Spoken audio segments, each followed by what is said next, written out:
Nigmat Bazar'ın 83. magazinin satıcısı Matyakuba Məssər. Hazırki vaqtda dolların qalmağın sebepli halkın arasında zatlar qımmatladı diyen gurrun ba. Benim magazinimde dolların qalanına hiç xili təsiri bolmadı. Biz şu önkü baxadan satı otuyoruz. Önkü baxadanım alıyasam, şu baxadanım satı otuyoruz. Hiç xili bize zeleli peydası yok. Halkam şu baxaları öğrenişti. Biz zatlarımızı qımmatlatamızaq.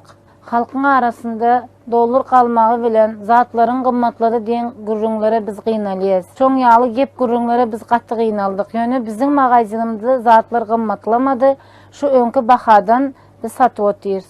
Hürmetli adamlar, çoğun yağlı gurrunlara inanmang. Her yılın başında halkın aylıkları 10% götürülmegi halk üçün qatı qoğu oldu. Adamlar şu 10% aylığı götürülen sebebi bizden gelip arkayın xaritlarımızdan söda etip doğular. Daşur şehirlerinde yerleşen Nigmat Bazar'ın işgari Nurcanov Ahmet. Halkımızın arasında biderek gurrunlar yayrayar, dolar kalanı veri. Gögönüm egnesi kaldı deyip.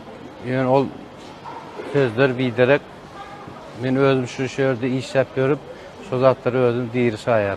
Şu gögönümün egnesinin nırkları hemen nırkı önkü duruşuna dur. Doların nırkının kalanı bize tesir eden yok. Yılın başında aylık haklarımız 10% köpeliyor.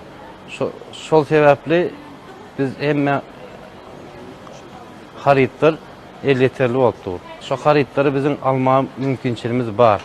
Formatlarında şonalık gurunları çıkarayan, gurunları yayret veren adamların arasında, şu bağlığı aramızda katı inandırıyor.